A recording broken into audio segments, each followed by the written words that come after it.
I'm here with Anthony Macías, author of Mexican American Mojo, Popular Music, Dance, and Urban Culture in Los Angeles, 1935 to 1968. Anthony, you assert that Mexican Americans transformed Los Angeles during the post-war period. How?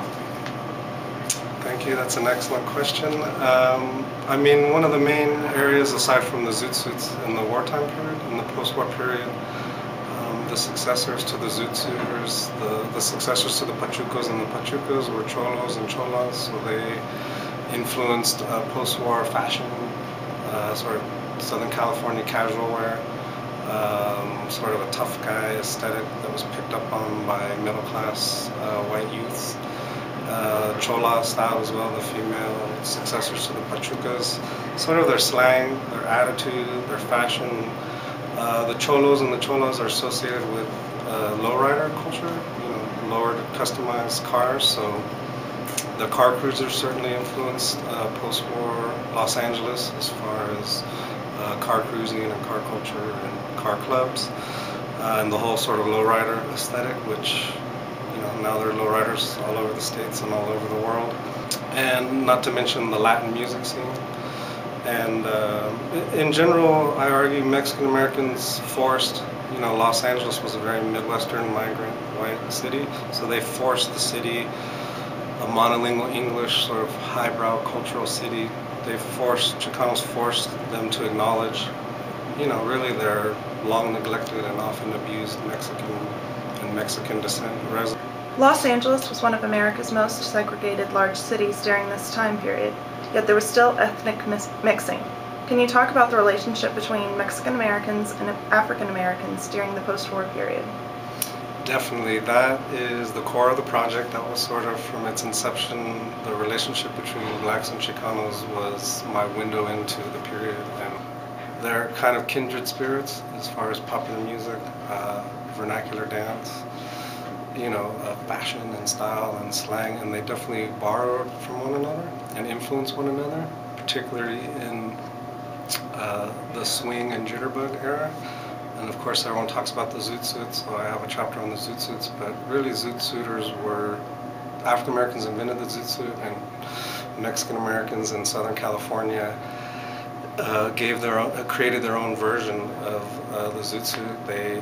Pachucos had their own sort of slow, cooler, stoic version of the jitterbug, for example.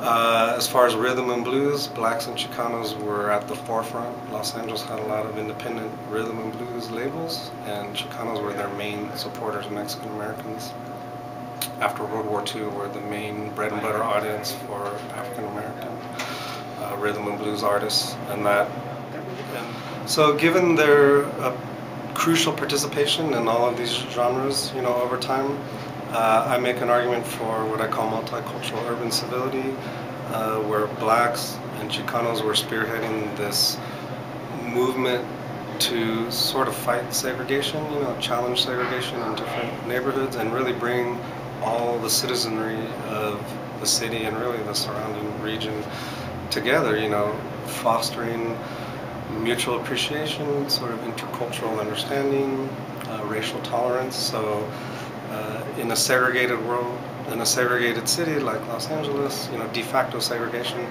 I argue blacks and Chicanos, this relationship at the core of the book was really fueling the different music scenes and really pushing, again, sort of a monolingual, middle to highbrow and Midwestern migrant sort of white city, pushing it to really embrace its multiculturalism. Now, I should say, on the flip side of that, I make a case for cooperation, but I did find instances of conflict between Mexican Americans and African Americans. So I make this argument for civility and tolerance, and yet there is, anti-black racism among Chicanos and anti-Mexican racism among blacks. So that's part of my story as well, that I report what I find from my sources. Music is a major focus of your book. What influence did Mexican Americans have on the development of rock and roll and jazz? Thank you. I get that question a lot when I present my work. Certainly, I've mentioned the influence sort of in the swing and jitterbug era. In the post-war period, a lot of people are discovering this genre, Pachuco Boogie, this sort of subgenre. So I write a lot about that. The proponents of that were Don Tosti and his Pachuco Boogie Boys, and Lalo Guerrero and his band, the Cinco Lobos. So Don Tosti and Lalo Guerrero really merged the Pachuco slang with African American jump blues in particular, the sort of early rhythm and blues.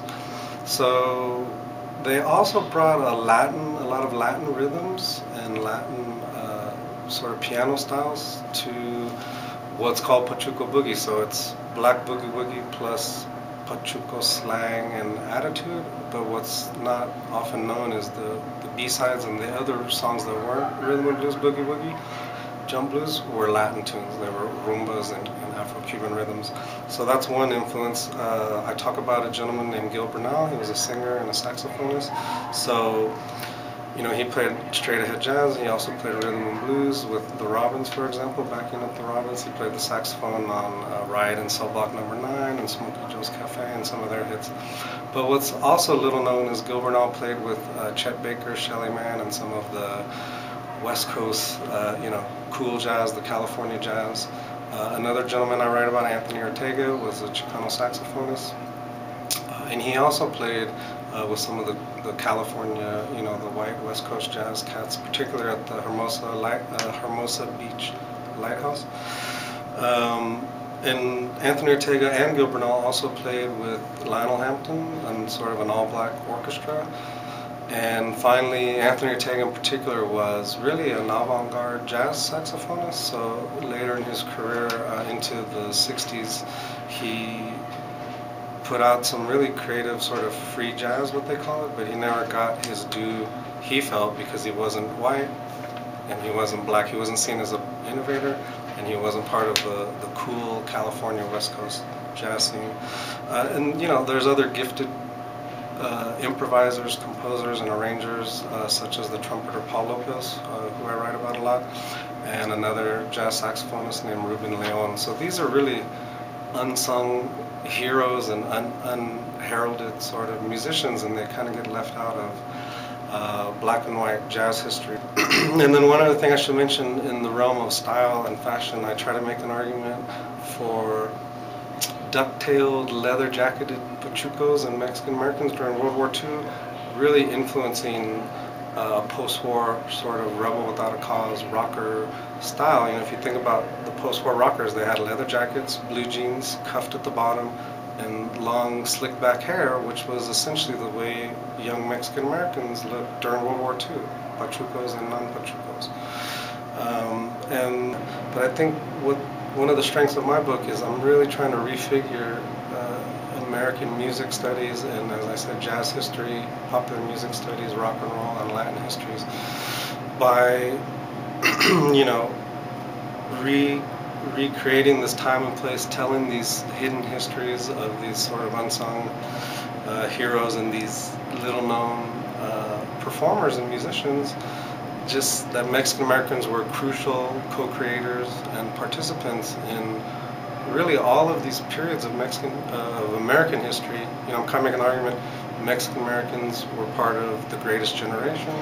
You know, they were part of these music scenes, and people might not know these names or know these histories, but we were there. You know, Chicanos were there.